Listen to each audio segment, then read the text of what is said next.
We honestly expected this little porcupine to be completely hands-off. You know, the kind of wild animal that basically says, "Don't touch me, don't look at me, just leave me alone."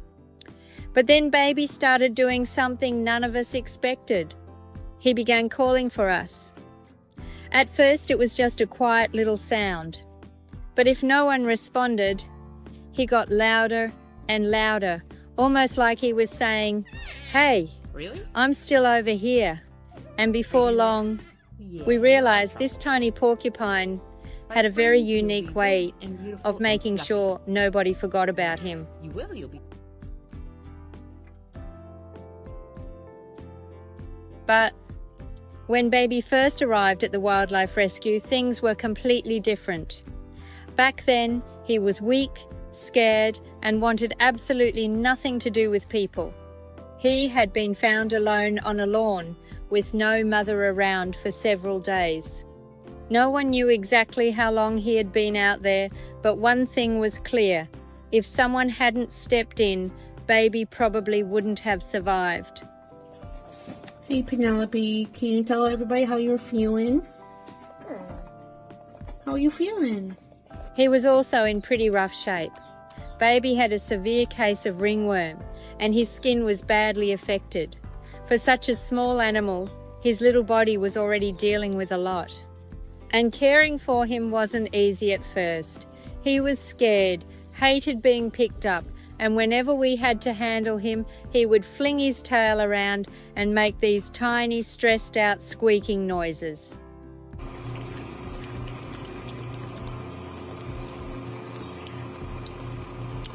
But if we wanted to save baby, treatment was something he had to go through.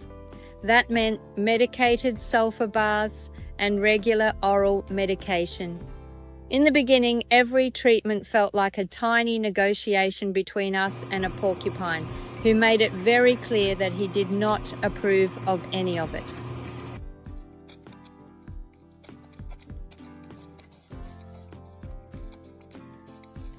Then, little by little, things started to change. Baby's skin began to heal. He started feeling better. And as his body recovered, something else slowly began to come back to his personality. Why, good morning, sweetheart.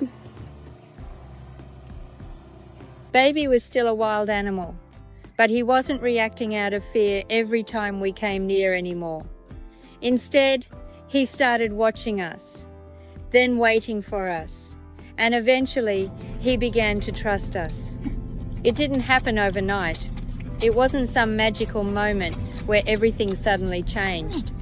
It happened little by little, one day at a time.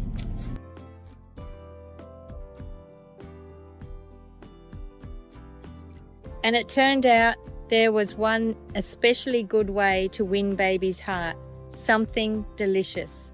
Food could change his whole attitude. As soon as he thought there might be a treat involved, he would start shuffling back and forth and making these little complaining noises, almost like he was saying, "Hey, I know you've got something over there. Don't forget about me."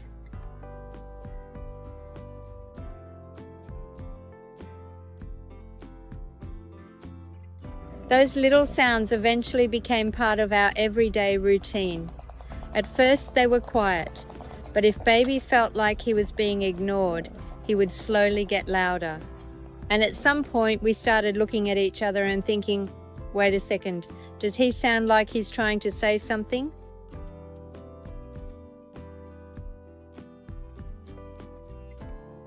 Of course, baby wasn't actually talking, but he had a very clear way of communicating. If he wanted something, he let you know. If he wanted attention, he definitely let you know. And if you thought a tiny porcupine was just going to sit quietly and wait his turn, then you clearly had never met baby.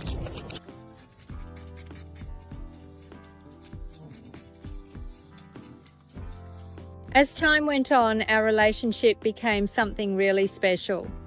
What started as a rescue slowly began to feel almost like a mother and baby relationship.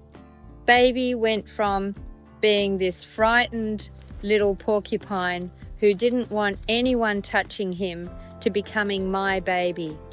He trusted me enough to relax around me, and I found myself falling in love with every weird, funny little part of his personality.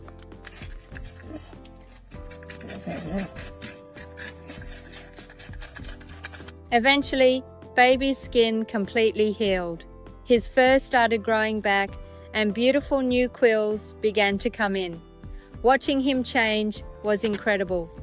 It was hard to believe that this was the same tiny porcupine who had once been found alone and struggling out on someone's lawn.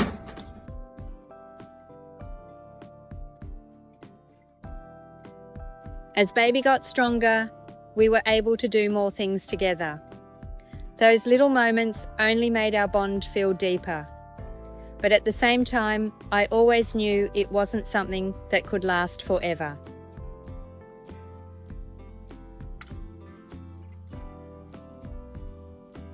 Then one day, Baby started changing again. It was almost like watching a kid turn into a teenager. He started wanting more space. He didn't come looking for us the way he used to. And honestly, instead of being sad about it, we knew it was actually a good sign.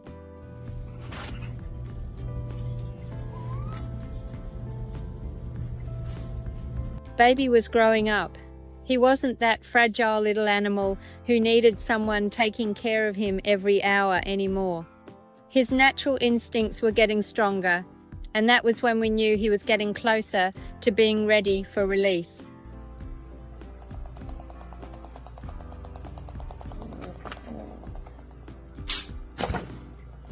People often ask if it's hard to say goodbye to animals you've cared for so long. Usually, I say no, because at a wildlife rescue, there's always another animal waiting for help. But with Baby, it was a little different.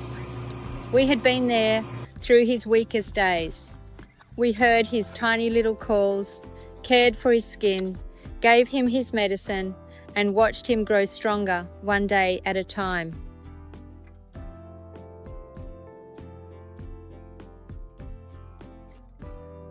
So, when it was finally time for Baby to leave, we knew it was the right thing to do. But that didn't mean it wasn't hard. This little porcupine had once been lying alone on a lawn, scared of everything and fighting just to survive. Now, he had grown strong enough that he didn't need us anymore. And maybe that's the most beautiful part of rescue.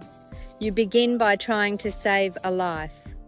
But in the end, the greatest success is watching that animal walk away because it means they're finally ready to live the life they were meant to have.